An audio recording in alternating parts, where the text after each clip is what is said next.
Donc, ceci étant dit, voilà l'agenda qu'on vous propose pour ce matin. Alors, c'est une matinale qui est co-organisée avec l'OPSAR, l'Observatoire des achats responsables. Donc, nous aurons une introduction de Laurence Desrocas-Serra, qui est présidente du groupe Alliance Global Procurement, qui co-organise donc cette matinale avec l'OPSAR. Ensuite, nous aurons des éléments de contexte sur ce sujet avec Nathalie Paillon, qui est directrice des études de l'OPSAR. Puis, le groupe RATP, en partenariat avec Andy Print, nous détaillerons alors une partie stratégie justement sur sourcing inclusif et puis un cas un peu plus concret pour qu'on ait des éléments très opérationnels à retenir. Ensuite, l'école La Plateforme, représentée par Cyril Zimmermann, qui est son fondateur, en partenariat avec Guillaume Franck, avec qui justement ils travaillent et ils ont de beaux projets, de la compagnie fruitière, qui témoigneront ensemble. Enfin, Vincent Ferrero, donc, qui est directeur général du groupe AGP, Alliance Global Procurement, qui nous fera la conclusion des points clés à retenir et avec lesquels nous pouvons repartir.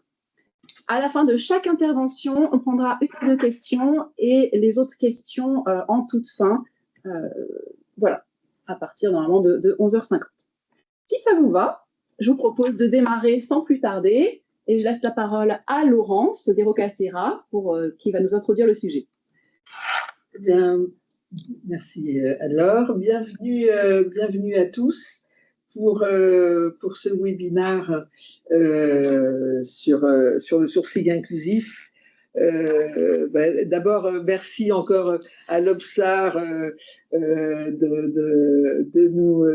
nous permettre de travailler ensemble sur ces sujets d'achat responsable.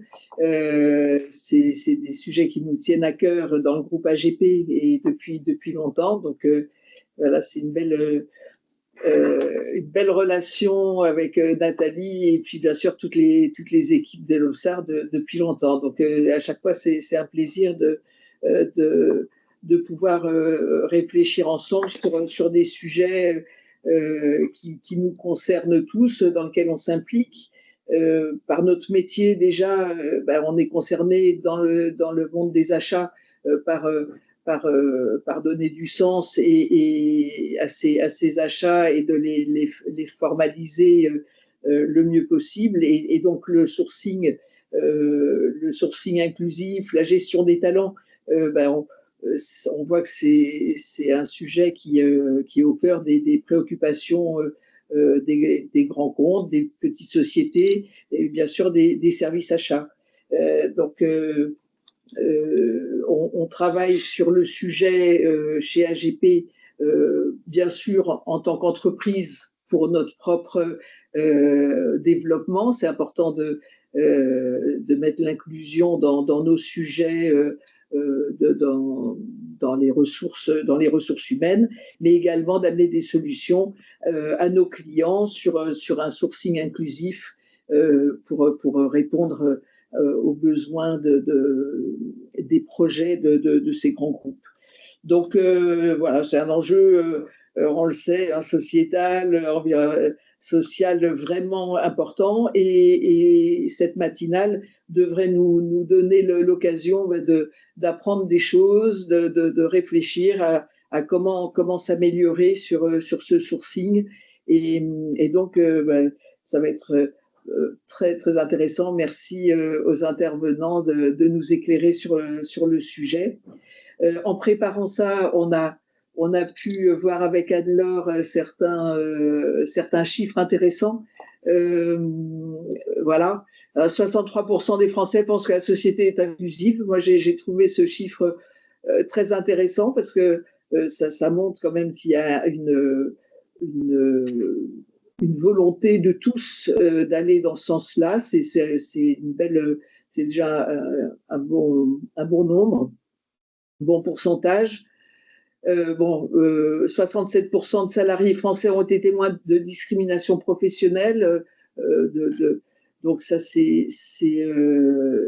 encore le cas. Bien sûr qu'on est encore avec soit des a priori, soit des façons de faire qui sont pas qui ne sont pas dans cette ligne d'ouverture à la diversité, à la différence, qu'elle soit bien sûr le handicap, qu'elle soit le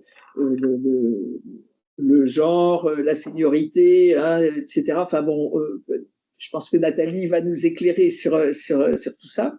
Et puis, donc, 8000 entreprises inclusives, c'est déjà un beau nombre. Et puis, des matinales comme aujourd'hui, c'est que le train est en marche pour développer encore plus ce secteur et de le promouvoir. Donc, c'est encourageant et ça permet déjà de se mettre le pied à l'étrier sur pas mal de sujets. Mais voilà, il y a un mouvement qui se développe et tant mieux. Et donc, on est là encore ce matin pour en apprendre plus et s'améliorer. Donc, je laisse tout de suite la parole à Nathalie pour qu'elle nous éclaire déjà sur un état des lieux de ce sujet. Merci, Laurence. Merci, oui, merci Laurence, merci Anne-Laure. Bonjour à tous, bienvenue à ce webinaire. Merci, j'en profite tout de suite pour remercier AGP. Comme tu l'as dit Laurence, on est partenaire depuis très longtemps et c'est un plaisir toujours de pouvoir travailler ensemble et de proposer à un large panel d'entreprises des focus sur les différents sujets achats responsables que l'on peut traiter à l'OBSAR. Alors, un petit mot à l'Observe, parce que peut-être que tout le monde ne connaît pas notre organisation. Et donc, Anne-Laure, c'est toi qui tourne les slides? Donc, l'Obsar, c'est qui? C'est quoi, pardon? C'est une association loi 1901 dont la mission est de promouvoir, sensibiliser et accompagner les organisations dans leur professionnalisation sur le sujet de l'achat responsable sous toutes ses formes. Donc, parmi nos missions, bien, on a évidemment la mobilisation et l'information. Donc, la mobilisation à travers l'élaboration de méthodologies, de normes. On écrit, voyez, un certain nombre de livres sur différents sujets achats responsables. L'idée étant donc de porter la parole, les messages sur les achats responsables. On a peut-être un exercice que vous connaissez qui est notre baromètre achat responsable et qui permet de mesurer l'évolution de la maturité des organisations sur les achats responsables, le sujet globalement, mais également sur des sujets particuliers comme par exemple les achats inclusifs que l'on traite aujourd'hui. Et puis, on a une mission d'accompagnement auprès de nos adhérents. Donc, on organise des groupes de travail qui nous permettent de partager des bonnes pratiques et à travers des ateliers, de faire progresser ces organisations, qu'elles soient publiques ou privées, sur différents thèmes.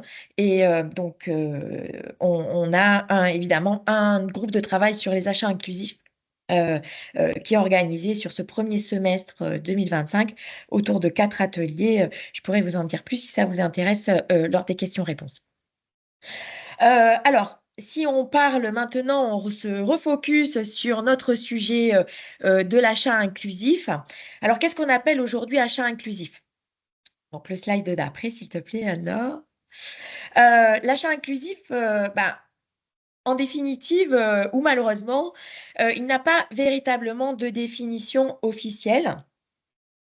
Donc, alors, il y a des tentatives de définition, notamment dans un document qui s'appelle AFNOR-SPEC et qui va définir les achats solidaires et les achats socialement responsables, donc des termes que vous avez peut-être en tête parce que ce sont les termes que l'on utilisait il y a quelques années quand on parlait des achats à destination ou envers ou en utilisant les structures de l'ESS. Donc aujourd'hui, on parle plutôt d'achat inclusif. On a une notion d'inclusion qui est importante, on va dire sociétalement. Donc c'est un sujet et peut-être un terme qui permet une meilleure compréhension. Qu'est-ce qu'on va faire entrer dans ces achats inclusifs? Eh bien, les achats dont un le volet social est orienté vers les structures de l'ESS et les personnes éloignées de l'emploi. Donc, on va aborder à travers ces achats inclusifs les fournisseurs, donc les entreprises et organisations qui emploient des personnes éloignées de l'emploi. Donc, ça va être le secteur du handicap et le secteur de l'insertion par l'activité économique, qui sont des deux secteurs très différents. Je vais vous donner quelques chiffres par la suite. On peut ajouter néanmoins dans ces achats inclusifs l'ensemble des achats que l'on va pouvoir faire et qui vont permettre en fait de mieux inclure les collaborateurs. Et donc ça, c'est une notion que l'on peut ajouter aujourd'hui dans ce qu'on va faire entrer dans les achats inclusifs. Pourquoi on va le faire entrer? Les achats, tout naturellement, ont deux dimensions. On achète un produit chez un fournisseur et donc c'est intéressant d'avoir cette même notion, cette double notion dans les achats inclusifs. Donc, on va parler des produits qui permettent l'inclusion, les produits ou services qui permettent l'inclusion, et les fournisseurs qui permettent d'inclure les collaborateurs, les personnes qui sont éloignées de l'emploi. Qu'est-ce qu'on recherche à travers ces achats inclusifs? Eh bien, c'est clair. On va adresser des enjeux de meilleure intégration dans la société de ces personnes qui sont éloignées de l'emploi ou qui présentent en fait des déficiences et qui pourtant ont un rôle à jouer dans la société. Donc, on va rechercher donc, à intégrer ces personnes à travers donc, notamment l'emploi. On peut se poser la question donc des obligations qui se posent aux entreprises et aux différentes organisations. Alors en fait, il y en a assez peu. En fait, il n'y en a qu'une, une véritable obligation. Après, on va trouver des incitations. Donc, dans les obligations, celles que vous connaissez vraisemblablement tous, qui est l'obligation d'emploi des travailleurs handicapés, donc l'OETH, qui dit que toute entreprise de plus de 20 salariés doit employer à minima 6% de travailleurs en situation de handicap. Globalement, en France, on est plutôt autour de entre 3 et 4%. Donc, on est loin de cette comment on va dire, du respect de cette obligation. Et la loi permet justement de pouvoir compléter cet emploi direct par le recours donc à de l'achat qui va permettre en fait de diminuer la contribution à GFIP ou FIP, qui est la taxe, le nom de la taxe que l'on doit, que les entreprises doivent. Relative donc à cette obligation d'emploi. Donc c'est dans ce cadre-là et c'est cet élément-là qui a incité les premières entreprises à se lancer dans ce qu'on appelle les achats inclusifs, au-delà évidemment de l'intérêt social ou sociétal que les entreprises ont à développer ce type d'achat. On a d'autres incitations et notamment le PNAD qui viennent à travers le PNAD, donc le Plan national des achats durables, qui fixe des objectifs en fait pour les organisations, notamment aujourd'hui publiques, mais qui sera étendu au marché privé, qui fixe donc un objectif de 30% de marché qui intègre une clause sociale ou une considération sociale, c'est dit comme ça dans le PNAD, donc soit un critère, soit une clause, soit une obligation, donc un critère social. Et donc, le recours au secteur du handicap ou de l'insertion permet évidemment, compte, on va dire, dans cet objectif. Donc voilà pour les raisons, on va dire, pour lesquelles on peut être incité à développer les achats inclusifs. Alors les achats inclusifs, donc il y a tout le domaine de l'ESS, mais aujourd'hui on va cibler principalement deux secteurs en termes d'explication.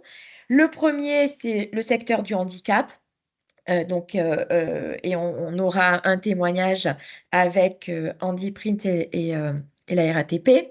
Donc, ce secteur du handicap que représente-t-il aujourd'hui? Ben, écoutez, aujourd'hui, il représente presque 200 000 personnes qui sont employées dans des structures qui ont deux formes, soit des EA, donc entreprises adaptées. Donc, ce sont des entreprises à part entière, mais qui ont choisi d'employer une part importante de personnes en situation de handicap, et donc qui permettent par ce biais-là donc une meilleure intégration. Et on a ensuite les ESAT, donc les établissements d'accompagnement par le travail. Donc aujourd'hui, il y en a à peu près un peu plus de 1400 en France. Et donc, ce sont ces deux types de structures qui vont permettre l'intégration des personnes en situation de handicap. Donc, tout type de handicap. Ce secteur se professionnalise maintenant depuis une quinzaine d'années très très fortement, et on retrouve des structures en fait qui sont totalement concurrentielles par rapport au secteur, on va dire, ou au marché secteur standard. Donc c'est aujourd'hui recourir à ces structures fait totalement partie et peut être totalement aligné avec une approche d'achat normale, je dirais. Alors, ce secteur-là, donc on va en parler donc à travers les illustrations et témoignages, comme je vous disais. Il est très actif. Les métiers qui se développent dans ce secteur sont en évolution. Donc, on est parti, on va dire, par évidemment des prestations que l'on imagine tous, espace vert, traiteur, vers des prestations qui aujourd'hui touchent de plus en plus les prestations intellectuelles, donc dont, on va dire, les niveaux, on pourrait dire, d'intervention, donc vraiment progressent énormément et se diversifient. Donc ça, c'est un secteur qui est très organisé. On a des grosses structures qui permettent de faire le lien entre les acheteurs, donc les entreprises, et les structures. Donc, vous avez par exemple le schéma que je vous ai, l'illustration que je vous ai indiquée ici, que j'ai reprise, vient d'Osmose. Osmose, c'est l'ancien groupe, l'ancien réseau GESAT qui s'est associé avec Andeco Pas à Pas. Donc, deux grosses structures qui permettent l'interrelation. Et donc, vous avez des structures comme ça qui vont vous permettre de vous aider à travailler avec le secteur en éditant, par exemple, des annuaires ou bien même des services d'accompagnement. Donc ça, c'est le premier secteur qui fait partie des achats inclusifs. Le deuxième, c'est l'IAE. Alors, l'IAE est un petit peu différente dans la mesure où l'idée, là, c'est de favoriser l'emploi des personnes qui sont éloignées de l'emploi pour différentes raisons, soit pour des niveaux scolaires. Voilà, donc on va trouver des personnes qui n'ont pas le bac, des personnes qui parlent pas forcément bien français. Et donc, on va essayer de les intégrer quand même dans le travail, dans la société, parce que c'est important.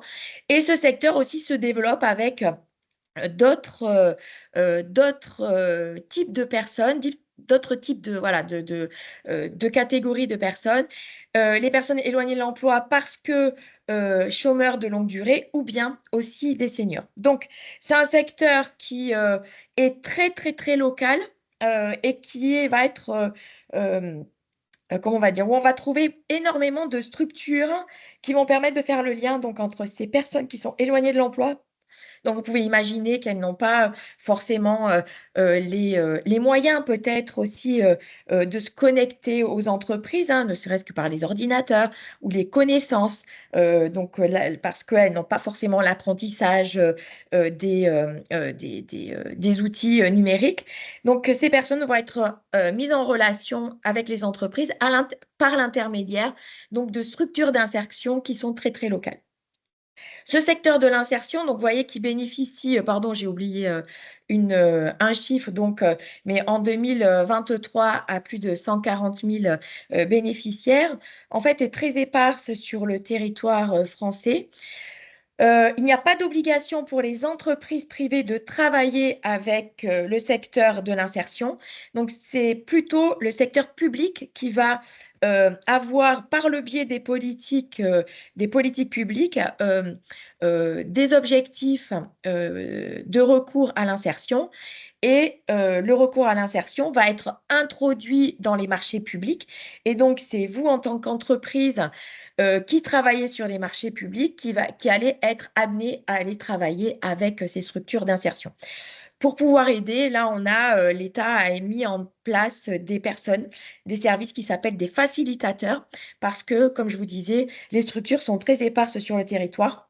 Et donc, on a besoin vraiment de ces intermédiaires pour pouvoir suivre les objectifs de recours à ces structures, notamment en termes de suivi d'heures d'insertion ou de nombre de personnes intégrées, insérées suite au contrat. Donc, la place des marchés des achats inclusifs, eh bien, elle est importante dans les volets dans le volet social des politiques achats responsables. Aujourd'hui, il y a environ, on estime que 8 entreprises sur 10 ont ont des objectifs de recours au secteur, notamment du handicap ou de l'insertion, dans les politiques achats responsables. Donc ça, c'est important. Et 40% des organisations ont une politique, ont des actions, comment on va dire, ciblées pour intégrer les fournisseurs issus de ces deux secteurs dans les panels fournisseurs. Donc, ça veut dire que c'est une pratique qui se développe et qui est quand même assez ancrée déjà dans les organisations achats et dans les politiques achats responsables. On n'observe pas néanmoins une grande évolution de cette tendance que l'on explique nous aujourd'hui par le fait que dans les politiques achats responsables et les objectifs achats tout court, je dirais, on a eu ces dernières années une forte pression pour travailler sur le climat et que, évidemment, à ressources équivalentes, on ne peut pas être sur plusieurs priorités, sujets prioritaires en même temps. Donc, les organisations achats ont mis le paquet, je dirais, sur les plans d'action climat et ont peut-être délaissé ce sujet des achats inclusifs. Et c'est pourquoi nous, on relance un groupe de travail sur ce sujet parce que il y a besoin de maintenir ou de remettre sur la table ce sujet donc, des achats inclusifs. Dernier peut-être point qui est important dans les achats, la mise en place des achats inclusifs, c'est qu'il faut être capable de suivre, de mesurer ce que l'on met en place, puisque c'est une manière aussi de pouvoir se mettre en place des objectifs, définir des objectifs et les suivre au fil du temps. Donc, c'est le dernier slide pour ma part. Donc, sur les indicateurs, donc comment est-ce qu'on peut suivre ce recours au secteur du handicap ou de l'insertion? Eh bien, en suivant donc l'indicateur 4 qui fait partie donc des indicateurs, les 14 indicateurs standards promus et proposés par l'OPSAR. Donc, l'idée, c'est quoi? C'est de suivre déjà les montants que vous allez dépenser auprès de ce secteur. Donc ça, c'est facile, c'est un indicateur facile à dire, voilà, facile à mettre en place. La difficulté, et laquelle est-elle? Eh bien, c'est de pouvoir taguer les fournisseurs dans vos outils, de gestion des dépenses. Donc, taguer les fournisseurs, à savoir est-ce que ce sont des EA, est-ce que ce sont des ESAT ou est-ce que ce sont des structures de l'insertion. Donc, ça, c'est la première difficulté qui existe, hein, voilà, sur laquelle la solution, elle est interne. Là, on ne peut pas avoir de solution, comme on va dire, méthodologique.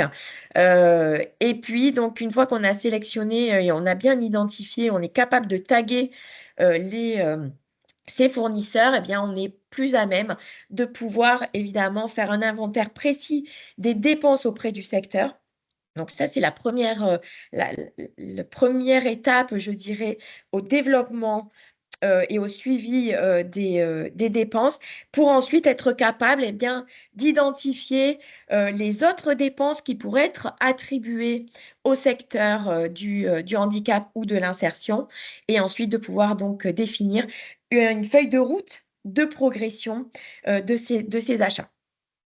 Donc voilà, en gros, l'état des lieux et quelques éléments de contexte pour poser le sujet des achats inclusifs que je pouvais vous proposer. Voilà, et vous rappeler que donc on fait un groupe de travail sur ce sujet-là, justement pour retravailler et accompagner les adhérents sur leur feuille de route de développement achat inclusif. Merci Y beaucoup. aurait-il quelques questions? Exactement. On a 1 minute. Vous pouvez réactiver votre micro en direct si vous avez une question. Sinon, moi, j'en ai une. Tu parlais des secteurs très innovants. Est-ce que tu aurais un exemple concret à nous donner? Ah bah, par exemple, sur tout ce qui va être vidéo, vraiment les prestations intellectuelles, c'est l'endroit où on va avoir des prestations peut-être qu'on n'imagine pas de ce secteur-là. Donc la production vidéo, la production graphique, voilà. Et puis il y a aussi autre chose, en fait, qui est le secteur notamment du handicap est très connu pour être innovant dans tout ce qui va être nouveau process. Ce sont souvent des experts de l'adaptation, donc de la réflexion process. Et donc, on a plein d'exemples dans le passé de nouveaux services qui ont été définis. Alors, je pense notamment à un service de maintenance des vélos. Si je ne me trompe pas, c'était pour de maintenance, donc de réparation des vélos, et je crois que c'était pour la Poste, où en fait le secteur ordinaire n'était pas capable de répondre à la demande de la Poste et le secteur du handicap a été capable de le faire. Pourquoi? Parce qu'en fait, ils sont habitués à décomposer euh, les besoins pour pouvoir adapter leur outil de production à des personnes qui ont besoin d'avoir du travail qui est plus séquencé. Et donc, en fait, cette capacité, cette compétence en décomposition donc de process permet en fait de pouvoir trouver des réponses à des besoins qui sont peut-être parfois un peu particuliers. Ok, merci pour ta réponse. Et du coup, suite à ces éléments, ces premiers éléments de contact, est-ce qu'il y a une autre question éventuellement? Non, dans ce cas-là, je vous propose de passer au témoignage suivant, si ça veut bien passer à la slide. Voilà. Du coup,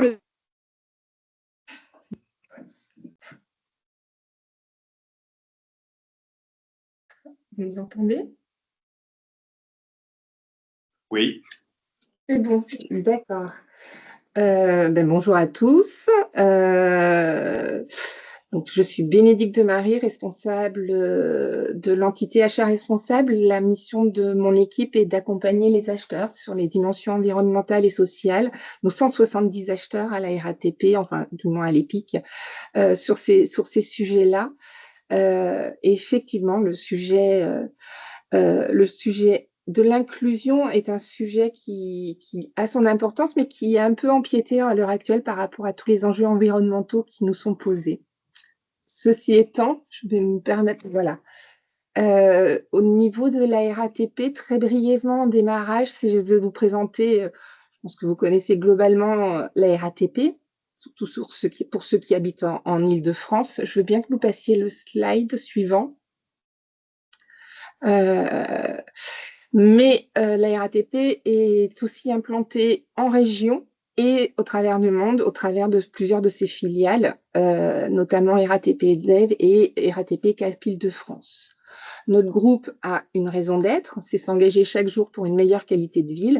Et en 2023, nous avons retravaillé notre politique RSE sur lequel nos achats s'appuient pour aller sur des dimensions responsables.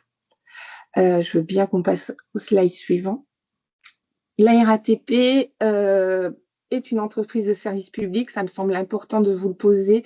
On est soumis au code de la commande publique et donc les objectifs que Nathalie évoquait tout à l'heure sur le plan national des achats durables, ça s'applique totalement à nous et nous avons un plan d'action dans ce sens-là. Dans le cadre de notre politique RSE, on a des engagements sur les notions de vitalité économique et solidarité dans les territoires. Et la RATP s'y implique en s'impliquant, fortement sur les territoires, mais s'y implique au travers de sa politique RH, au travers de ses actions de prévention. Et j'aimerais juste faire un tout petit focus sur une belle action de la RATP qui s'appelle le recueil social, qui est que le recueil social, c'est une structure qui va dans les réseaux, dans nos réseaux et accompagne les personnes les plus démunies qui sont sur nos réseaux vers des dispositifs d'accompagnement des structures. Donc, on développe de forts partenariats sur le territoire avec des structures d'accompagnement social. On le développe aussi au travers de notre fondation, Groupe RATP, qui a des programmes, deux gros programmes qui est faciliter l'insertion professionnelle et favoriser l'égalité d'accès aux ressources et aux opportunités de la ville. Et ensuite, on travaille aussi sur cette notion d'inclusion au travers de notre politique achat responsable, pour lequel on continue, nous, à appeler les achats solidaires. Sont un pilier fort et ce depuis un grand nombre d'années. Il y a aussi nos engagements en faveur de l'insertion qu'on a pu poser, signer. Je donne ne serait-ce qu'un exemple qui est la charte du Grand Paris Express, où on s'était engagé à intégrer dans nos achats, sur nos opérations, des mesures en faveur de l'insertion. Je veux bien qu'on passe au suivant. Au niveau de l'EPIC RATP, comment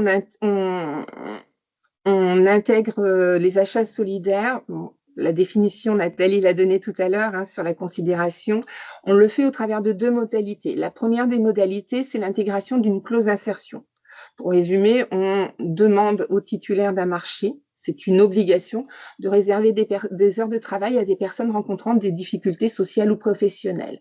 Le titulaire peut le redécliner en trois modalités, soit en embauchant directement, soit en ayant recours à des structures d'insertion ou du handicap d'ailleurs, telles que des associations intermédiaires, des entreprises d'intérim d'insertion ou des entreprises d'intérim handicap adaptées, soit en ayant recours à la sous-traitance à des structures de l'insertion ou du handicap, les structures présentées tout à l'heure par Nathalie. En 2024, la RATP, sur ces marchés, ça a permis de réaliser 338 500 heures d'insertion et ça a permis à 650 personnes de travailler en 2024. Alors, avec quand on parle de travail, ça peut être des missions courtes, mais ça peut être aussi une bonne solution pour les accompagner, comme ça peut être aussi des CDI. On est sur un panel extrêmement large et c'est très variable selon la situation des personnes. Et puis l'autre axe, et ce sur quoi on souhaite donner un focus plus particulier, c'est nos achats directs en direction des structures de l'insertion et du handicap. On répond à nos besoins, mais on fait le choix de plutôt nous appuyer sur des fournisseurs qui savent réaliser soit le service, soit la fourniture que l'on recherche, mais qui en plus ont justement cette mission d'accompagnement de personnes en difficulté. Sur ce point, en étant entreprise publique, nous nous appuyons sur une disposition du Code de la commande publique qui nous permet aussi de faire ce qu'on appelle des marchés réservés, c'est-à-dire de dire, par rapport à ce besoin-là, on ne veut travailler que auprès de fournisseurs de l'insertion ou du handicap. On a un deuxième axe aussi, c'est qu'on incite nos fournisseurs classiques à co-traiter ou à sous-traiter avec ce type de structure. Je veux bien, voilà. Donc ça, en 2024, la RATP a acheté auprès des fournisseurs de l'insertion et du handicap pour plus de 4,4 millions. Avec, ça a été un long travail, comme vous pouvez voir, on a un long travail de progression, mais avec sur ces dernières années une réelle satisfaction, un réel succès, puisque en 2020, on était à 1,4 million et là, on est à 4,4 millions. On est plutôt satisfait de ça. Les secteurs sont assez différents et c'est là où l'insertion et le handicap peuvent être assez complémentaires quand même aussi dans leur offre de services. Et véritablement, je vous conseille de vous renseigner parce qu'on est très, très étonné de certains types d'activités qu'ils peuvent proposer. En tout cas, pour l'insertion, nous, on travaille sur la gestion des déchets, sur les espaces verts, c'est plutôt assez classique, sur tout ce qui est gestion documentaire et numérisation. Il y a aussi derrière ça de l'impression, la logistique de chantier, les prestations logistiques assez classiques et du nettoyage. À l'heure actuelle, nous avons une entreprise d'insertion qui est en sous-traitance sur le nettoyage de notre réseau métro et RER. Sur le secteur du handicap, on est plutôt sur la blanchisserie, l'impression, la gestion de déchets, les espaces verts, les fournitures industrielles et même voire même aussi les prestations industrielles. Aussi sur des prestations logistiques, le traiteur. Les déplacements, c'est qu'on a un marché où c'est une entreprise adaptée qui assure le déplacement de nos salariés en situation de handicap. Et puis aussi, là, c'est là où le secteur du handicap est extrêmement intéressant et innovant. C'est sur les prestations informatiques où ils montent véritablement en puissance et ils ont une offre de services très intéressante. Voilà. On voulait vous parler, et là je vais laisser la parole à José et à Maxime. En 2024, on a une petite fierté, ça a été une belle réussite, c'est qu'on a réalisé un marché réservé pour les impressions des signalétiques pour guider les voyageurs des JO. En interne RATP, nous avons tous les 2 ans une cérémonie qui s'appelle les Awards des achats. Et ce marché a reçu le prix coup de cœur du public. Donc, je vais laisser la parole à José. Donc bonjour, oui. En fait, bon, on a eu cette chance d'avoir les Jeux Olympiques cette année, enfin l'année dernière maintenant. Et donc, du coup, c'est vrai qu'il fallait orienter le public. Principalement, en fait, nous, c'était une signalétique au niveau, à l'intérieur des trains, pour indiquer où étaient les lieux de cérémonie, de compétition. Et donc, en fait, Île-de-France Mobilité nous a demandé de mettre en place justement cette signalétique. C'était l'occasion, en fait, pour moi, de pouvoir, en fait, déjà m'appuyer sur tout le savoir des achats responsables avec Bénédicte de Marie pour justement pouvoir aller dans ce secteur-là, quelque chose qui n'était pas spécialement vu au départ, parce que on avait l'habitude de faire appel à des imprimeurs classiques, on va dire, je suis désolé du terme, mais c'était pas l'idée première. Et donc c'est vrai que ça nous a permis en fait de voir l'ensemble du possible en fait, et donc de faire un premier de sniffer un petit peu le milieu, le secteur, de se dire est-ce que c'est possible ou pas. Et en fait, les enjeux étaient très forts parce que c'était les JO, donc c'était en décembre qu'on a eu cette information-là, et donc il fallait pouvoir et les produire, les imprimer et les installer sur les trains, avec des trains qui venaient en atelier tous les 3 mois. Donc en fait, on avait ce laps de temps incompressible pour pouvoir mettre ces affichettes en place. Et donc là, du coup, on a opté pour un marché réservé. Ce qui est intéressant, c'est de voir aussi que moi, je suis convaincu du fait une des valeurs de la RATP, c'est l'humain. Et donc, je crois que c'est très important aussi de pouvoir, en fait, apporter notre participation justement à ce maillage social et sociétal que nous transportons les individus et en fait, c'est tout le monde qui est concerné. Et donc, pour ça, en fait, le but, c'était de vendre aussi en interne, en fait, le fait que une entreprise de faire appel, une entreprise adaptée ou un ESAT, il pouvait être moins cher et tout aussi rapide. Et même, en fait, donc avec HandyPrint, donc qui a remporté cet appel d'offres, HandyPrint, en fait, vraiment, ce qu'il me disait, c'est qu'on se doit d'être plus réactif et meilleur que les entreprises classiques, on va dire. Et ça, c'est vrai que moi, j'ai eu l'impression, en fait, dans cette démarche, d'avoir été un client privilégié. Vraiment, on a eu beaucoup d'échanges entre nous, tout ça, et quelque part, en fait, j'ai eu ce sentiment que on existait vraiment pour une entreprise et que c'était important pour eux de pouvoir en fait répondre à notre besoin. Et c'était cette image de JO qui était aussi important pour nous, quoi. Donc voilà, avec un marché qui a débuté, avec l'information qui a débuté en décembre, nous sommes arrivés à signer avec HandyPrint fin février. Et donc à partir de ce moment-là, en fait, il y a eu tout un échange et on a réussi le challenge quelque part, parce que c'est un challenge pour nous et pour HandyPrint, en fait, de pouvoir répondre à ce besoin-là. Peut-être faire intervenir Maxime. Oui, j'attendais que vous terminiez, José, sur le sujet pour pas vous couper la parole. Effectivement, HandyPrint, alors déjà, première chose, je vous remercie effectivement de nous donner la parole. Je remercie évidemment la RATP, Madame de Marie, sur évidemment la gestion au quotidien de ce que vous avez évoqué, et puis Monsieur Gomez d'avoir vraiment pris le sujet du handicap vraiment en mode on est capable de le faire et on va réussir, et c'est ce qui a permis évidemment cette belle réussite et ce prix coup de cœur que vous avez eu en interne.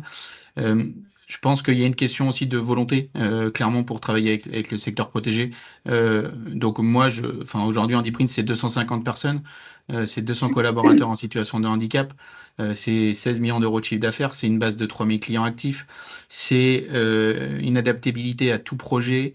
Donc, c'est une culture d'entreprise qu'on a amenée au fur et à mesure du temps parce que le handicap, on le vit au quotidien. Et le handicap, il n'est pas lié que sur le lieu de travail, mais il est dans la vie de tous les jours. Donc, je peux vous assurer qu'au quotidien, je passe beaucoup de temps, évidemment, parce que le handicap, c'est pas juste qu'on arrive le matin et qu'on repart le soir du travail. Donc, c'est voilà toute cette notion-là que je voulais amener, de dire, en fait, c'est une volonté, moi aussi en tant que chef d'entreprise du secteur protégé, de dire personne n'est inemployable. Si on se donne les moyens d'eux, on est capable d'eux. Et donc ce marché en est le résultat, parce que tellement de fierté, vous pouvez vous imaginer, José, on en a échangé longuement sur le sujet et on avait pris pari de vous faire venir chez nous parce que clairement, c'est vraiment une fierté d'avoir pu faire ça et d'avoir eu des gens qui ont eu la chance d'aller sur les Jeux Olympiques et dire, ouais, les trucs roses qu'il y avait dans le métro, ouais, c'est papa ou c'est maman qui l'a fait. Et ça, en fait, clairement, vous avez tout dit, hein. Quand vous écoutez les gens qui vous ramènent ça en disant, on a répondu comme n'importe quelle société, vous l'avez évoqué, on a été effectivement compétent sur ce que vous avez demandé, on a répondu à vos exigences et c'était la priorité, comme n'importe quelle société, c'est ce que vous avez évoqué.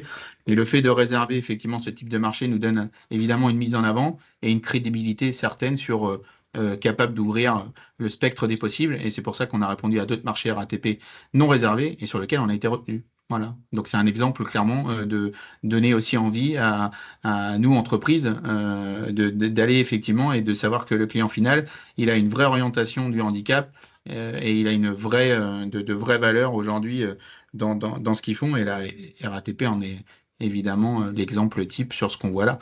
Et je vois plein de gens connectés, parce que j'ai eu le temps de regarder de GRDF qui sont là. Et c'est un client également, et je les remercie parce que GRDF est aussi à l'initiative de toute la belle réussite d'HandyPrint aujourd'hui, parce que donner de l'activité aussi au secteur protégé, ça permet, nous, d'aller chercher des personnes qui sont potentiellement éloignées de l'emploi et leur donner un vrai emploi demain.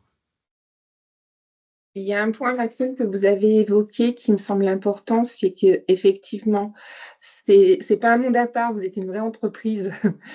Et quand vous évoquez le fait, parce que voilà, nous, on est soumis au code de la commande publique, pas simplement les marchés réservés. Non, nous, en tout cas, c'est le message aussi qu'on fait passer à toutes les entreprises adaptées et les entreprises d'insertion avec qui on collabore, c'est n'attendez pas qu'un marché réservé. Vous avez le potentiel aussi pour aller sur les autres, quoi. Mais l'entrée avec un marché réservé donne la possibilité de se dire, ils ont compris que, et ça donne aussi l'envie aux entreprises adaptées d'y aller en se disant, OK, il y a une vraie volonté, il y a une vraie culture achat. Mais solidaire. on est tout à fait d'accord et je pense que c'est le marché réservé permet d'ouvrir un peu les chakras en quelque sorte Ouais, c'est ça. et de travailler sur les représentations. C'est exactement ça. Oui, ouais, en conclusion, ouais, c'est vrai que pour que ça soit réussi, en fait, tout ça, il y a eu beaucoup de communication, en fait.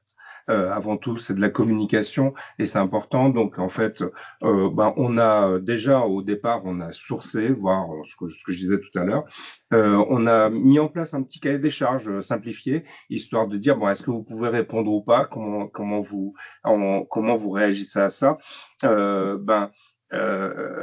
Vraiment, on a été en permanence en échange entre Handiprint et la RATP pour redéfinir peut-être le besoin parce que il y a du feu fumé, il y a des choses enfin peut-être qu'Handiprint n'avait pas l'habitude parce que c'était dans les trains, donc c'était super important. Donc on avait un référentiel de films qu'il fallait vraiment respecter.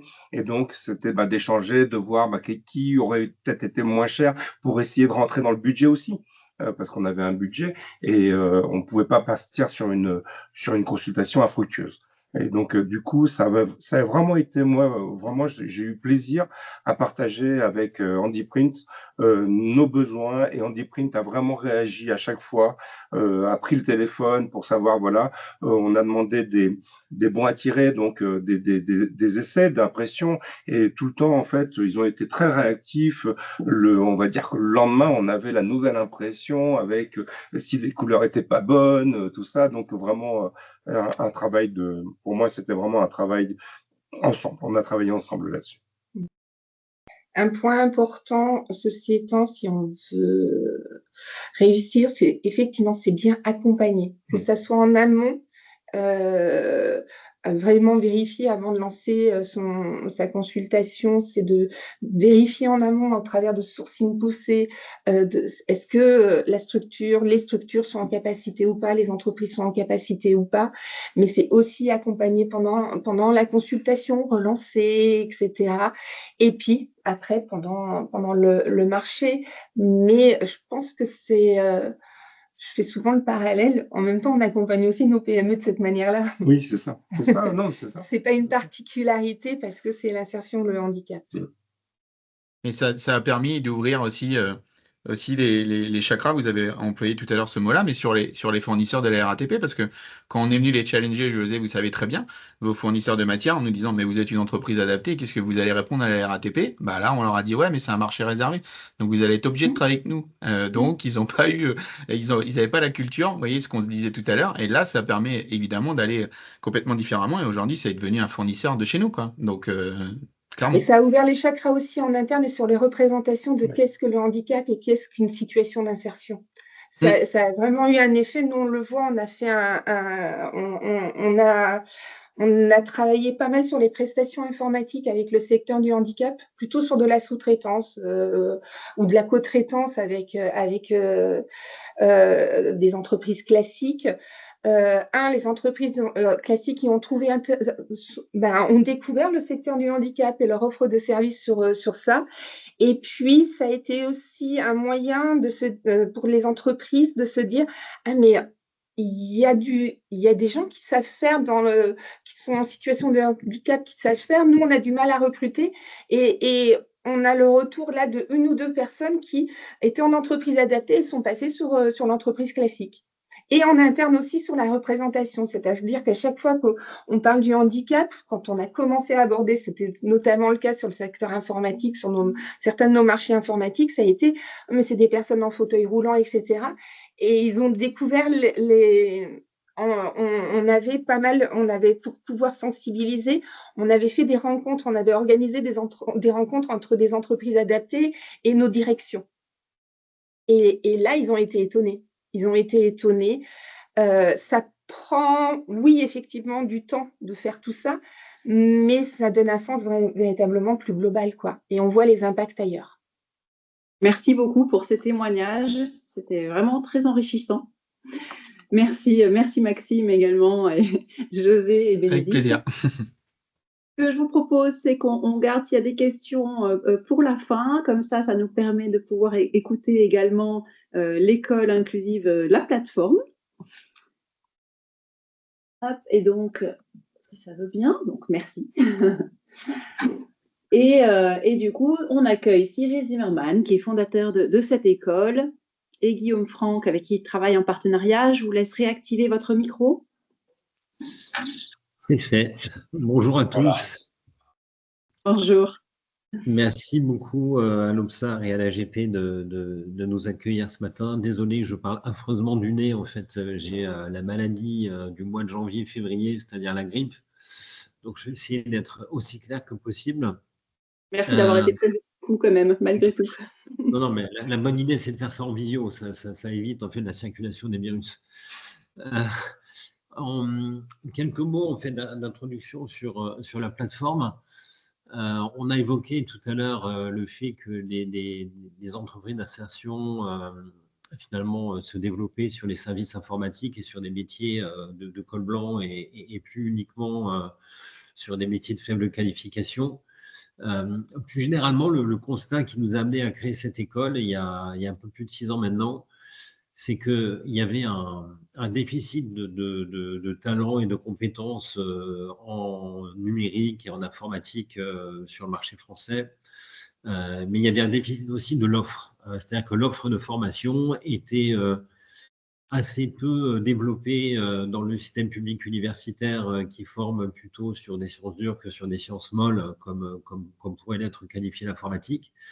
Et que les formations supérieures d'informatique étaient très largement investies par des groupes privés d'éducation dont les modèles économiques les obligeaient à pratiquer des frais de scolarité en moyenne à 10 000 € par an, ce qui, même s'il y avait des bourses, en fait, mettait sur le côté en fait, un certain nombre de foyers et de jeunes bacheliers qui ne se voyaient pas en fait en capacité de s'endetter ou de payer en fait ces frais de scolarité. Donc on avait un paradoxe qui était de dire que l'économie française demandait de plus en plus de compétences, mais que la machine à former, si je peux m'exprimer ainsi, en fait, ne fournissait pas assez de cerveau parce qu'elle sourçait mal ou elle sourçait en fait de façon très segmentée. Et on a créé cette école avec le soutien d'entreprises comme la compagnie fruitière et l'application active de Guillaume Franck pour justement à la fois résoudre en fait un sujet économique qui était on manque de cerveau et on manque de compétences et répondre à une opportunité sociale qui était d'aller chercher justement aussi pas uniquement, j'y reviendrai tout à l'heure, mais aussi des publics qui n'avaient pas accès à ces formations assez exigeantes en termes de frais de scolarité et qui étaient des formations longues de 3 ans ou 5 ans. Et on a donc créé la plateforme en fait sur un modèle qui est des frais de scolarité nuls ou très réduits de l'ordre de 1 000 € par an la première année. Et à partir de la deuxième année, en fait, l'ensemble des formations se font en alternance. Et on a mis ça au sein en fait de nos statuts. On est devenu assez rapidement après la création d'une société à mission. Et on a adjoint à notre société à mission une association qui, elle, va chercher des publics dans QPV et les sensibiliser aux opportunités que représentent les métiers du numérique et de l'informatique dès l'âge de 12 à 18 ans. Donc, on est à la fois un établissement d'enseignement supérieur privé et c'est l'objet de la société à mission. Et à côté, on a une association qui fait, elle, de l'acculturation, de la formation non professionnalisante sur des jeunes publics qu'on va chercher dans les quartiers où, généralement, les foyers en fait, ne réfléchissent pas à ce genre d'études en fait, pour leurs enfants. Avec, en fait, un biais de sourcing d'inclusion, en fait, qui n'est pas que par les revenus, en fait, et par la situation sociale, mais par le genre. On essaye, en fait, de mettre nos efforts, en fait, sur le public féminin, puisqu'aujourd'hui, en fait, dans les métiers de l'informatique, je ne parle pas des métiers du numérique dans lesquels on met la communication digitale et plein d'autres fonctions annexes, mais dans les métiers en fait techniques de l'informatique ou d'ingénieur informatique, le taux de féminisation en fait dépasse pas les 13-14%. À l'école de la plateforme, en fait, on est entre 22 et 23% suivant les différentes promotions. Et dans les promotions traitées par l'association pour les jeunes publics, on est plutôt à 35%. Donc, on espère pouvoir faire progresser aussi ce public féminin. Peut-être pour aller à la slide suivante, en fait, c'est la raison d'être, mais bon, j'en ai parlé, donc on peut passer. Nos formations, en fait, sont les suivantes. On a commencé par faire du développement web, on a continué par faire du développement logiciel, de la cybersécurité, de l'intelligence artificielle et des systèmes immersifs. Les systèmes immersifs, c'est ce qui permet de faire des jumeaux numériques pour l'industrie, c'est ce qui permet de faire aussi la programmation de jeux vidéo ou de l'audiovisuel numérique. Et on déroule ces formations sur 3 ans ou 5 ans. La première année, 100% à l'école, deuxième année, troisième année en alternance, qui produit à la fois des revenus pour l'apprenant et des ressources financières pour l'école, et pareil en fait pour les niveaux master. On a peut-être en fait pour aller à la slide suivante, on a développé ça avec un réseau d'entreprises qui fait qu'au-delà des 5 formations que j'ai citées, développement web, développement logiciel, IA, cybersécurité et immersif, on est capable de des formations sur mesure en ingénierie pédagogique assez agile. On est en train, par exemple, de développer une formation de technicien de data center, en fait, puisqu'aujourd'hui, c'est des formations qui durent 1 an, qui peuvent être très inclusives, en fait, dans le sourcing et sur lesquelles il y a un énorme besoin, puisque les data centers se développent très vite et les compétences demandées sont à la croisée des chemins entre de l'informatique réseau, de la gestion du froid, la thermodynamique en fait, et la gestion de sécurité des bâtiments. Et ces formations n'existent pas. Donc, on est capable de créer des formations sur mesure pour matcher le besoin d'un secteur d'activité ou d'un groupe d'entreprises et puis du public en fait, à l'entrée qui serait intéressé. Et on ne fait que quand il y a du besoin. Une fois que le besoin de recrutement et de formation est rempli, on ferme la formation et on en fait d'autres.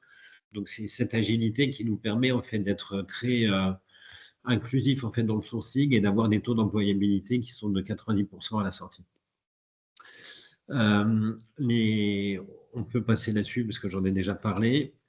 Aujourd'hui, dans les publics qu'on traite, on a 6% d'infrabac, puisqu'en fait, on permet en fait à tous les publics, y compris ceux qui ne sont pas bacheliers, d'entrer à la plateforme et nos formations s'appuient sur des critères RNCP reconnus par le ministère du Travail qui ne nous obligent pas en fait à recruter au minimum en fait un niveau bac. Donc ça nous permet d'aller chercher des publics en fait qui ont décroché des lycées. Certains en fait ont l'âge du bac en fait mais ne sont pas bacheliers, d'autres en fait sont plus âgés et ils ont une première expérience professionnelle généralement sur des métiers non qualifiés et finalement ils reviennent nous voir pour essayer de trouver en fait des métiers plus qualifiés et des formations qui leur donnent plus de perspectives. On a, comme j'ai dit tout à l'heure, 23% de femmes, ce qui est à la fois mauvais et en même temps mieux que la moyenne. Et on a 35% de nos étudiants en fait, qui sont issus des QPV et 40% de nos publics qui nous sont envoyés par France Travail, qui sont pour la plupart en fait, des personnes en reconversion. Et je dis tout à l'heure, en fait, on a entre 86 et 90% de taux d'employabilité à la sortie. On a ces taux de 35 à 40%, et après, Guillaume, je te laisse la parole, parce qu'on a voulu mélanger les publics. On n'a pas voulu faire un cluster d'inclusion en fait, en ne formant que des publics éloignés de l'emploi, que des publics en reconversion, que des demandeurs d'emploi, que des bénéficiaires du RSA, que des jeunes envoyés par les missions locales, parce que ça ne marche pas.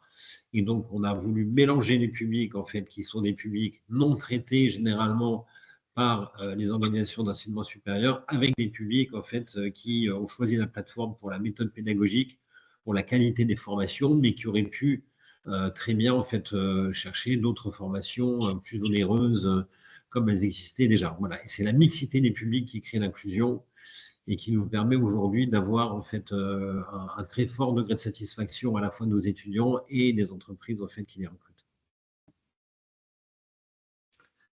Je rajouterai quelque chose tout à l'heure, mais peut-être Guillaume, en fait, tu... Oui, difficile de prendre la parole après Cyril. Écoutez, ravi d'être avec vous aujourd'hui. pas prévu de présenter la compagnie fruitière dans le menu détail, mais simplement, donc, je suis en charge des systèmes d'information dans ce groupe familial créé en 1938 par une famille marseillaise. Et nous sommes un groupe agro-industriel qui intègre aujourd'hui près de 23 000 collaborateurs, collaboratrices, notamment en Afrique et en Amérique du Sud. Donc, notre produit phare étant la banane, que la plupart d'entre vous devez consommer. Et nous sommes un groupe totalement intégré depuis la production, les activités logistiques, le transport maritime, l'import, la distribution et le mûrissage. Il y a pour ADN d'être proche des populations des pays dans lesquels nous travaillons, au travers de pratiques responsables et au travers de collaborations importantes avec des organismes internationaux qui nous amènent à être certifiés bio, à être certifiés Fairtrade, forte collaboration avec le WWF et le souci du salaire décent, comme c'est dit, le living wage, et des dépenses importantes dans l'accompagnement des populations, dans l'éducation et dans la santé au travers de dispensaires, voire d'hôpitaux de référence, aujourd'hui gérés par l'Ordre de Malte, que nous avons fait bâtir il y a quelques années. Alors tout ça nous amène aujourd'hui à la plateforme. Quand il y a 6 ans, notre président, Jérôme Fabre, m'a demandé d'essayer de tisser des liens avec la plateforme que lui-même avait pu découvrir dans le cadre du Top 20 à Marseille, qui est un groupe d'entrepreneurs. Et donc, depuis 6 ans, et Cyril a rappelé l'ancienneté de la plateforme, je crois que nous sommes parmi les premiers à avoir collaboré. Et depuis 6 ans, nous intégrons dans notre direction des systèmes d'information ici au siège différents étudiants, étudiantes issus de la plateforme dans les domaines de la cyber, du développement web et de la data. Et nous en avons intégré une dizaine depuis le début, et également des étudiants issus de l'école centrale qui collaborent avec la plateforme, qui sont un peu plus expérimentés d'un point de vue universitaire, en tous les cas dans les domaines pour lesquels nous les intégrons dans nos équipes. Et voilà. Et j'ai aujourd'hui dans mon équipe plusieurs de ces personnes qui ont été embauchées en contrat à durée indéterminée. Nous avons un taux de satisfaction très important quant à l'intégration de ces personnes dans nos équipes, à leur engagement, à leur volonté de s'intégrer dans des univers différents de ceux dont ils ont l'habitude. Cyril le rappelait, ça peut être différent parce qu'à l'origine, étant parti sur des voies autres que celles des métiers de l'informatique, ou un peu différents parce que issus d'environnements sociaux et culturels plus éloignés de ceux que l'on peut retrouver en tous les cas chez nous. Étant entendu, je le précise, que géographiquement, nous sommes implantés dans un des, si ce n'est le quartier le plus défavorisé de Marseille. Donc, ça n'était pas, ou probablement pas le cas dans les années 60 quand les fondateurs se sont installés ici, mais aujourd'hui, nous vivons dans un quartier assez difficile, pour rester dans ces termes-là, et ce qui nous confronte au quotidien aussi, et la plateforme n'est pas très éloignée aujourd'hui de là où nous sommes, donc ce qui n'a fait que renforcer nos liens,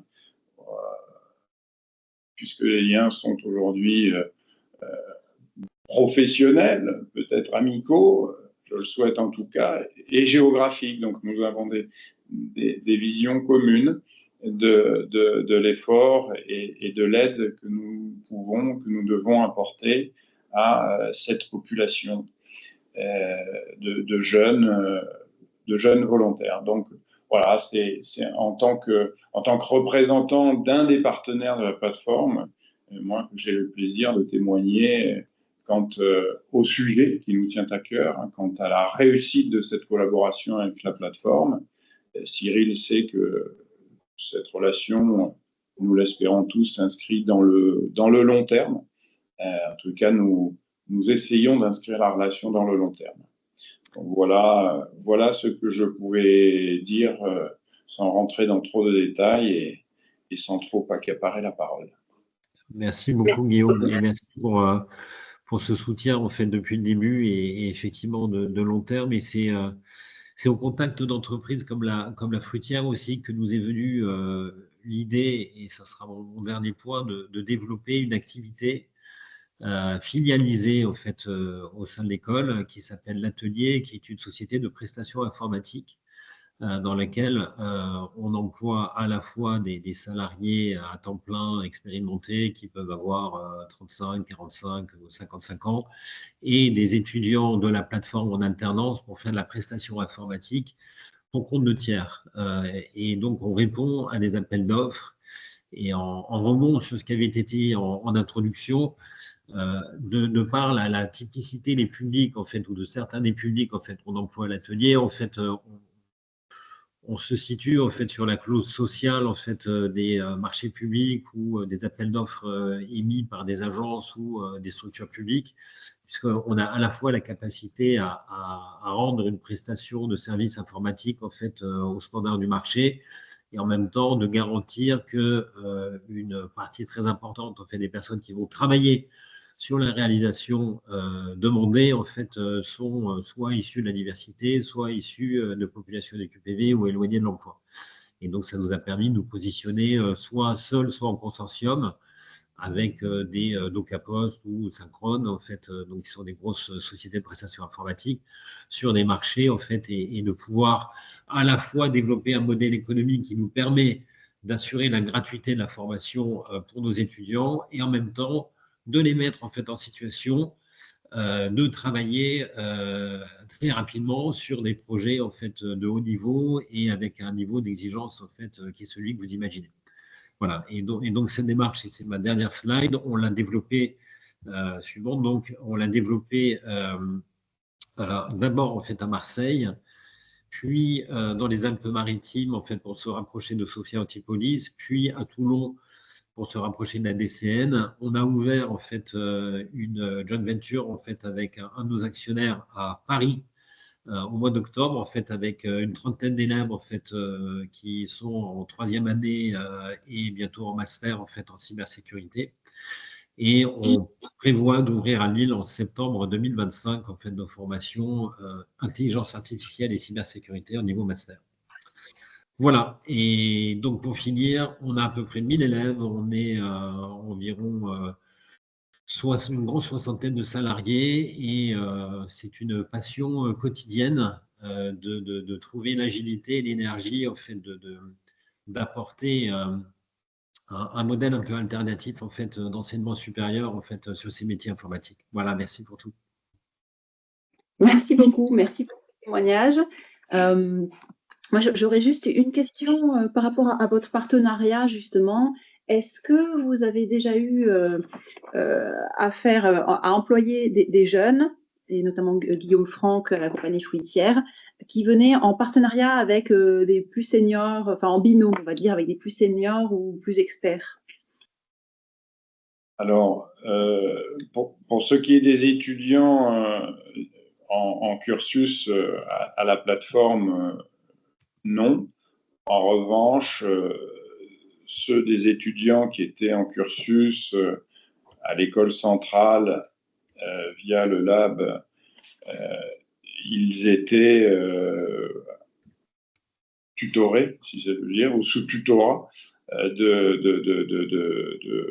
personnes plus expertes. Mais si je comprends bien la question, je dirais plutôt non. Ok, parce qu'il me semble, et Cyril, vous m'arrêtez si je dis une bêtise, Guillaume Zaffaroni, votre collaborateur, nous disait que si les entreprises ont un besoin, justement d'avoir une certaine expertise, au niveau de l'atelier, vous avez la possibilité de faire appel aussi à des experts externes qui peuvent venir en binôme avec les étudiants. Absolument. Donc ça, on ne l'a pas expérimenté avec la compagnie fruitière, mais avec aujourd'hui une cinquantaine d'entreprises. Ça peut être le Crédit Agricole, ça peut être SNEF, ça peut être des startups. Et effectivement, on crée des binômes, des trinômes, des quadrinômes, en fait, avec à la fois des personnes expérimentées et des personnes en fait plus jeunes qui sont encore en formation. Et ça nous permet effectivement de répondre à ces besoins-là. Et là, dans des domaines en fait particuliers comme l'IA, on le fait avec une entreprise, en fait une ESN qui a 1500 salariés qui s'appelle Synchrone, qui effectivement nous a proposé de coacher en fait nos étudiants en fait en situation en fait au-delà des équipes salariées de la plateforme. Donc on a à la fois des équipes salariées de l'atelier qui sont des chefs de projet en fait et puis des informaticiens on va dire expérimentés, et on peut avoir un renfort d'expertise complémentaire en fait par certains de nos partenaires comme Synchrone spécialisés dans des sujets IA qui viennent faire du tutorat additionnel au bénéfice de nos étudiants mais aussi de l'entreprise en fait à qui on rend ce service. Je note, Cyril. Merci. Je note. Merci, Miro. C'est très clair. Merci beaucoup. Merci à vous deux pour votre intervention. Avec plaisir. Avec plaisir. Merci à vous. Ce que je vous propose, c'est que maintenant, c'est Vincent Ferrero qui va résumer les quelques points clés qu'on peut et qu'on doit retenir de ce webinaire. Et donc, Vincent, qui est directeur général du groupe AGP. Très bien, mais je vais faire une petite discrétion et me proposer une petite question, si je peux me permettre, à la RATP. Ça fera la jonction, je pense, avec la synthèse. On voit une très forte accélération, on va dire, du montant des achats inclusifs à partir de 2020 sur les 4 dernières années. Est-ce qu'il y a un élément saillant qui est à l'origine, que ce soit une évolution d'organisation, que ce soit un recrutement d'acheteurs ou des appels d'offres plus conséquents? Ça a été surtout de la sensibilisation en interne. Ça a été, il y a eu un gros travail en 2019. On avait fait le petit logo avec l'arbre, etc., que vous avez vu au démarrage de notre présentation. On a fait un événement sur toute une journée auprès des acheteurs et des prescripteurs qui étaient Osons les achats solidaires, et on a fait tout un travail de sensibilisation de qu'est-ce que ces secteurs-là, pourquoi, quelles activités ils font, etc.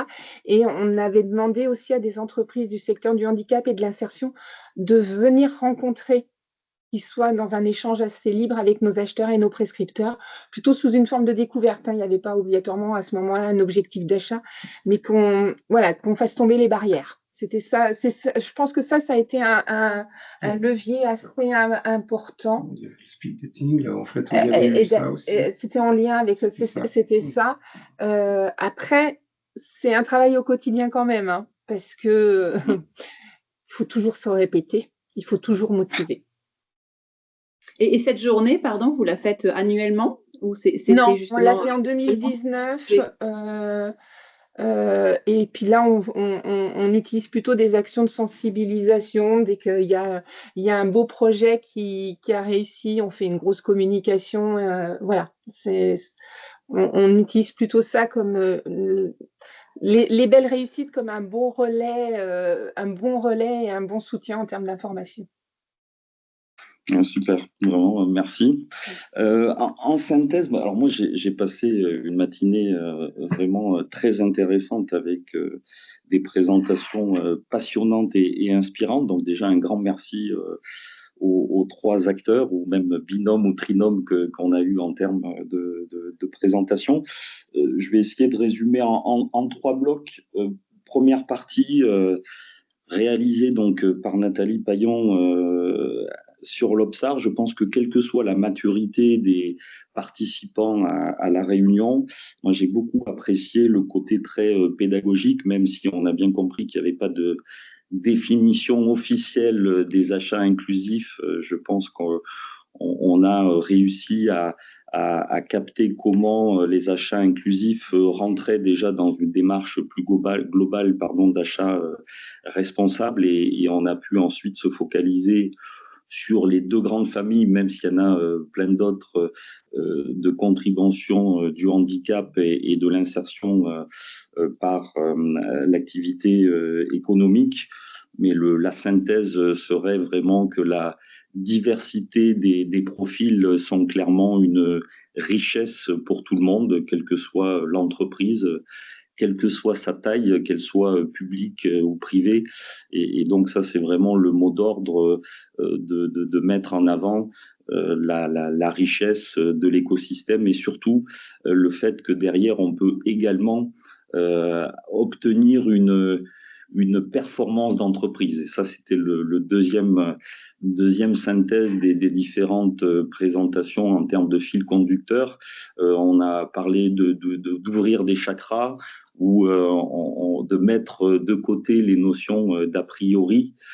C'est vraiment qu'au final, en faisant travailler des sociétés inclusives, on peut également travailler sur de l'innovation, sur de la tech et contribuer à la performance d'une entreprise. Je pense que ça, c'est pas forcément quelque chose qui pouvait résonner dans la tête de tout le monde ou justement avoir quelques a priori. L'autre point, comme souvent sur ces sujets, c'est une question de volonté. On l'a vu à plusieurs moments dans les présentations.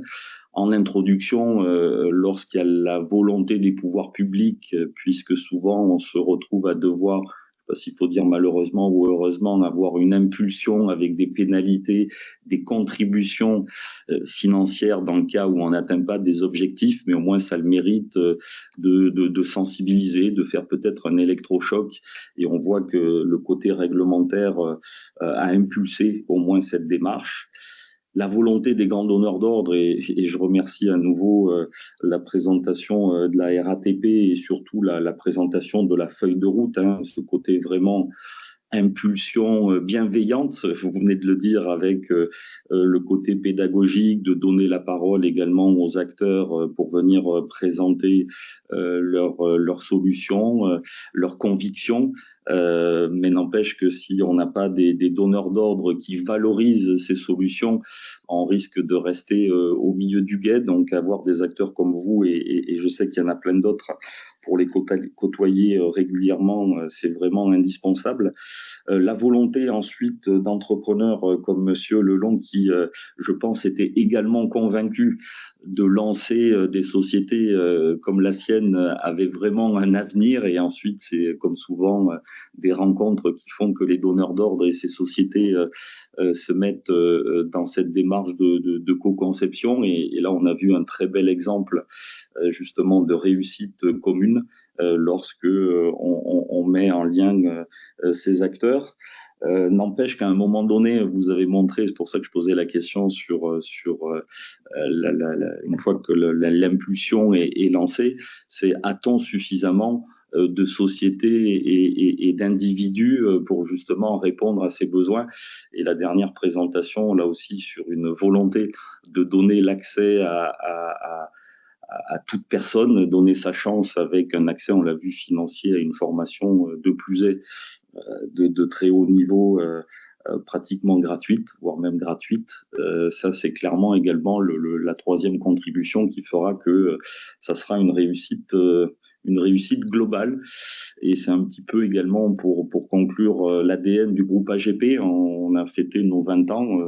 On est intimement convaincu depuis pas mal d'années de la force de cette diversité et dans cette démarche d'achat responsable, dans notre rôle d'intermédiaire, voire d'intermédiation. On est à votre disposition pour justement mettre en relation ces bonnes idées de personnes qui ont lancé des aventures comme Monsieur Lelong et des sociétés donneurs d'ordre comme la RATP, dans le cas où vous devez atteindre ces objectifs très ambitieux où on peut jouer ce rôle d'intermédiation. Donc merci encore à tous ces très belles prestations et qui ont été, je pense, inspirantes pour tout le monde. Merci Vincent. Effectivement, je rajouterai simplement que le groupe AGP est signataire de la charte Relations fournisseurs et achats responsables, qui est une charte très engageante justement sur tous ces sujets inclusifs, solidaires notamment. Pour ceux qui ne le connaissent pas, je vous invite à vous renseigner à ce sujet, puisque c'est vrai que ça donne un cadre qui est très intéressant pour progresser. Et dans le cadre justement de cette signature RFAR, comme c'est indiqué à l'acronyme Relations fournisseurs et achats responsables, on réalise souvent des échanges de bonnes pratiques. Alors, ça peut être sur des biais un peu collectifs, comme aujourd'hui. Ça peut être sur des biais plutôt individuels aussi. Donc, si jamais vous souhaitez, vous avez des questions ou vous souhaitez échanger des bonnes pratiques aussi en individuel, n'hésitez pas à revenir vers nous parce qu'on est toujours preneurs justement de pouvoir progresser sur ces sujets-là. Voilà, merci beaucoup à tous. Alors, simplement, avant de passer aux autres questions-réponses, je vous invite à flasher ce QR code. Comme ça, vous pourrez nous donner votre avis sur ce webinaire. On en organise régulièrement. Vous pourrez nous dire si vous souhaitez être dans la boucle pour les prochains également, et qu'on puisse s'améliorer aussi pour les prochains.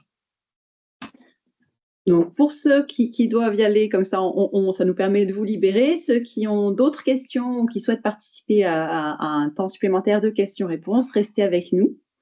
Et comme ça, on peut passer aux questions supplémentaires. Profitons d'avoir des intervenants intéressants, justement riches et intéressants comme aujourd'hui. Alors, je vous renverrai, je vais passer, mais je vous renverrai le QR code de toute façon dans un mail récapitulatif. Donc, est-ce que certains d'entre vous déjà ont des questions?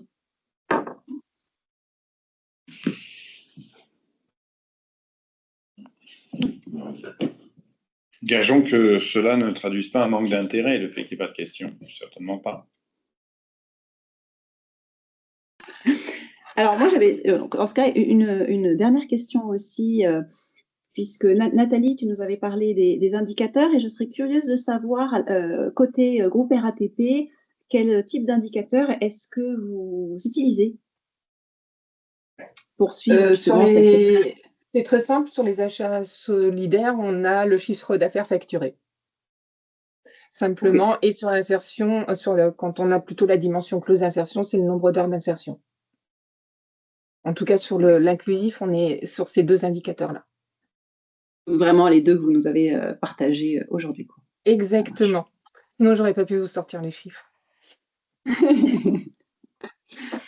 Ok, merci beaucoup. J'ai une question sinon globale, aussi bien pour la compagnie fruitière ou la RATP. Vous avez parlé de sourcing. Comment justement vous d'un point de vue démarche ou d'un point de vue gisement, je le présente comme ça, là on a pris l'exemple du partenariat avec la plateforme et puis le cas concret avec Handiprint, vers comment vous avez lancé, puisqu'on voit qu'aujourd'hui, malheureusement, il y a peu de centralisation, mais peut-être je me trompe justement de bases de données pour justement avoir accès. Vous avez cité plusieurs métiers, plusieurs secteurs d'activité. Comment justement vous vous êtes organisé pour screener le marché? On a développé, pour ce qui concerne la RATP, depuis très longtemps, 2 partenariats. Un par rapport au secteur de l'insertion, avec le Graphi, qui est vraiment très identifié, implanté en Île-de-France, qui est, je ne sais plus ce que veut dire le Graphi, je suis désolée, mais en tout cas, on est sur l'insertion, c'est un réseau lié à l'insertion. Et puis Andeco, qui maintenant a fusionné avec le GESAT et qui s'appelle Osmose. Et là, ils ont des annuaires qui nous permet par secteur d'activité de pré-identifier ces entreprises, les entreprises en question. Quand on veut aller plus loin, nos partenariats nous permettent de faire un sourcing plus approfondi avec ces 2 structures. Après, globalement, c'est vrai que généralement, quand on veut enclencher ce type d'achat-là, mon équipe est sollicitée. Et puis, ça fait quelques années, on connaît pas mal de monde, quoi. Donc,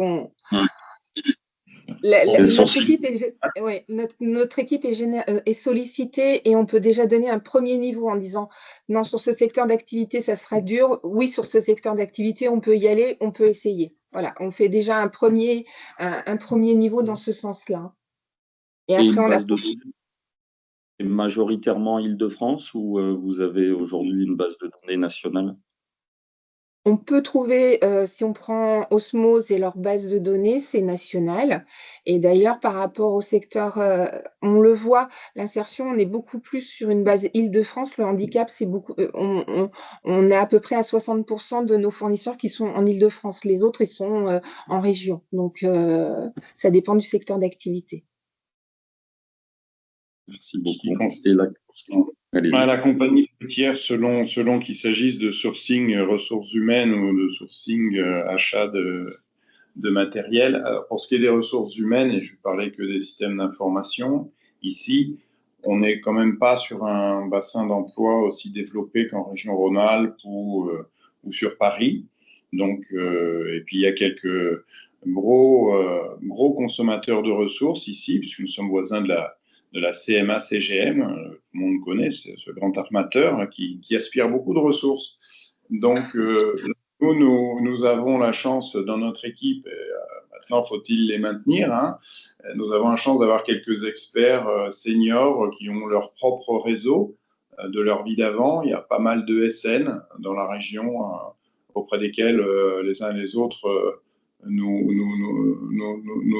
retournons quand nous avons des besoins.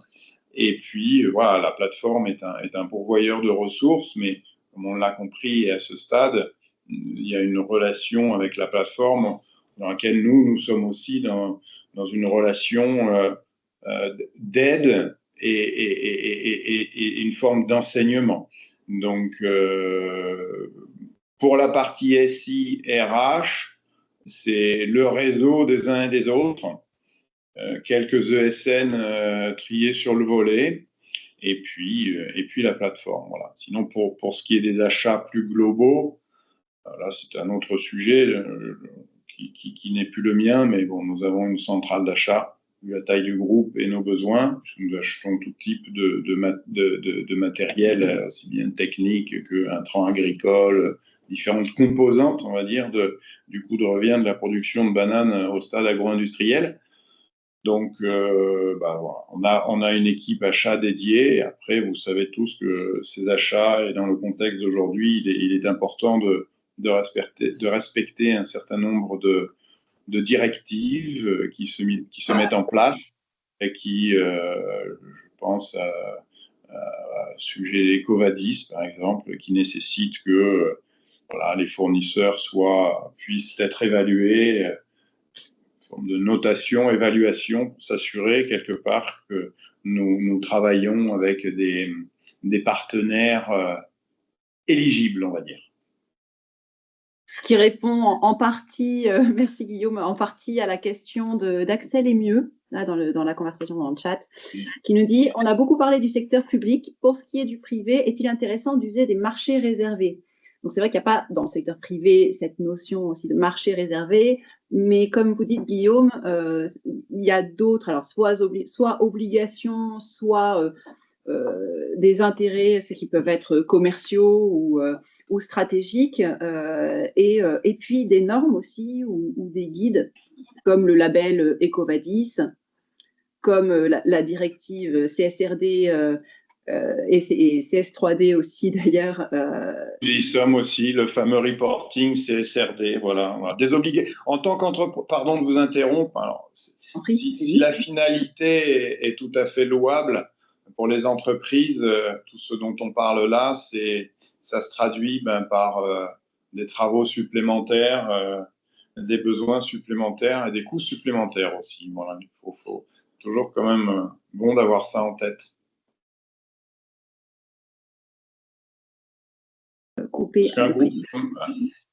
Un groupe comme le nôtre qui, je l'avais dit un peu dès le début, a pour ADN d'être quand même, ou d'essayer d'être aussi vertueux que possible.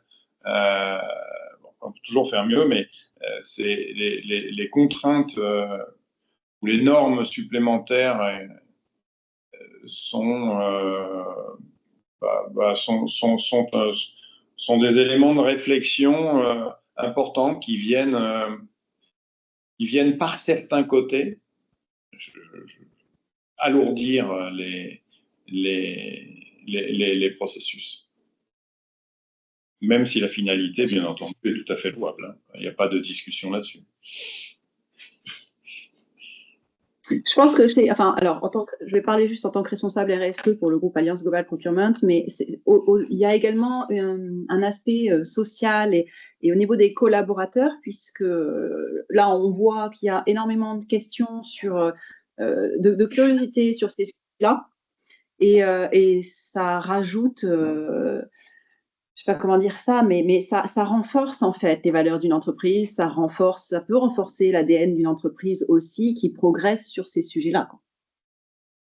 Tout à fait. À la compagnie fruitière, nous sommes donc, je le rappelle, un groupe familial. Il a été créé il y a quelques années un fonds de dotation qui effectivement adresse ces sujets dont vous parlez, notamment autour des enjeux RSE, et à commencer par l'aide dans l'environnement géographique où nous sommes à des populations défavorisées, avec des appels à projets en interne, proposant aux différents collaborateurs et collaboratrices de développer ou d'être un peu en chef de projet sur des idées qui leur tiendraient à cœur. Donc vous avez totalement raison, effectivement, en interne, sur ces volets-là, il y a une adhésion de plus en plus forte de l'ensemble des personnes, ici au siège et plus en filiale, parce que les filiales sont parfois très éloignées du siège, mais on essaie de communiquer. Et c'est vrai que ça fédère les effectifs, et c'est doublement intéressant parce que il est important de pouvoir fidéliser aussi les effectifs, hein. On voit bien aujourd'hui que beaucoup ont la bougeotte, et nous, notre ADN ancien, familial, fait qu'il y a encore une grande stabilité des effectifs. Donc, tout ça, c'est très vertueux. Ça amène aussi à se remettre en question. C'est très vertueux, je trouve. Ça fait bouger les lignes. Indispensable. Oui. Eh bien, écoutez, je vous remercie. On arrive au terme de ce webinaire. Je vous enverrai les différents liens, voilà, et la vidéo par email. Je vous remets simplement le QR code. Pensez à le scanner, s'il vous plaît, et dites-nous votre avis. C'est important. C'est vrai que d'un strict point de vue cybersécurité, scanner un QR code comme ça, c'est pas tout ce qu'il y a de plus sûr, hein. Et sur ce, eh bien, écoutez, je vous souhaite une excellente journée à tous. Oui. Bonne journée, merci à tous. Au revoir. Je rajoute juste une petite chose. Ce QR code nous a permis, entre autres, de savoir, depuis le dernier webinaire, qu'il y avait une vraie demande importante d'informations sur l'inclusion. Donc, n'hésitez pas surtout à dire quels sont les prochains thèmes qui seraient bons d'aborder ensemble. Tout à fait. C'est exact. Merci, Laurence. Bonne journée à tous. Merci, au revoir. Merci, au revoir. Au revoir, bonne journée. Au revoir. Merci. Bonne journée.